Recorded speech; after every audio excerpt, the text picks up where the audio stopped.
Olá, tudo bem com você?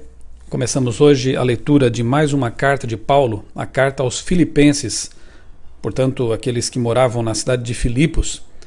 E certamente vamos aprender muitas coisas importantes e extrair lições importantes também para a nossa vida espiritual ao estudarmos mais essa carta do apóstolo Paulo. No capítulo 1, ele começa já dispensando qualquer título, porque ele preferia sempre ser chamado de servo de Cristo Jesus. Não é nada mais nobre e bonito do que se considerar um servo de Deus, um servo de Cristo.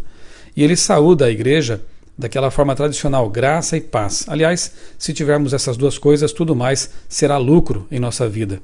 Verso 3, sempre que se lembrar de alguém, ore por essa pessoa. 6, a santificação é uma obra que dura a vida toda. Paulo mesmo já disse em outra de suas cartas que ele mesmo não julgava ter alcançado o alvo, mas prosseguia para o alvo num crescimento constante de santificação que, como diz o verso 6 aqui, dura uma existência. Permita que Deus complete a obra que ele começou em sua vida. Permaneça nele, permaneça em comunhão com ele. Verso 8, como um verdadeiro pastor, Paulo amava suas ovelhas e tinha cuidado e tinha saudades delas. Paulo relaciona, no verso 9, amor com conhecimento e percepção. Amor não é emocionalismo vazio, como alguns pensam. O amor verdadeiro, que tem que ver com racionalidade também, ele deve crescer constantemente. E quanto mais conhecimento de Deus tivermos, mais amor teremos também. Verso 10, o conhecimento de Deus aumenta nosso amor, nos torna puros e irrepreensíveis, e também cheios do fruto da justiça. 11, o fruto da justiça vem por meio de Jesus Cristo. Somente podemos produzi-lo se estivermos conectados com Jesus.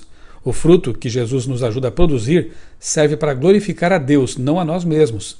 Verso 12, Paulo entendia que mesmo suas lutas e tribulações permitidas por Deus contribuíam para a pregação do Evangelho. 13 e 14, se for para ser perseguidos e presos, que seja por causa de Jesus.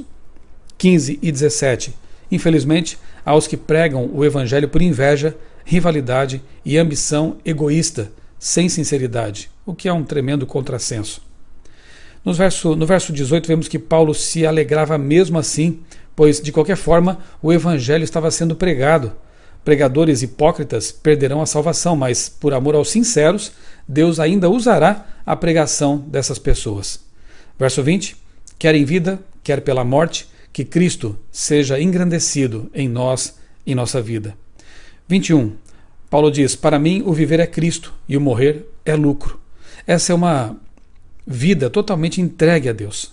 Considerava realmente que viver era amar a Jesus, andar com Ele, fazer a sua vontade.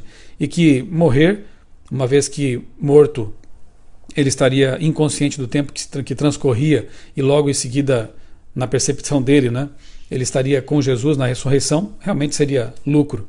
Esse é o tipo de vida que realmente se percebe a entregue a Jesus, pertence a Jesus e faz a vontade dele. Verso 23, evidentemente que Paulo não estava ensinando a vida imediata após a morte. Ele mesmo falou da ressurreição na volta de Jesus. Isso nós já lemos, por exemplo, em 1 Coríntios capítulo 15, ele deixa muito claro que a ressurreição ela ocorre somente na volta de Jesus, não antes. Portanto, Paulo não estaria se contradizendo aqui. 23 e 24, Paulo desejava partir, pois descansaria e veria Cristo na ressurreição. Mas ele sabia que ainda tinha uma missão, uma obra a fazer. Querer descansar na morte e deixar pecadores sem ouvir de nós a respeito da salvação chega a ser egoísmo. Deixemos nossa vida e nossa morte nas mãos de Deus.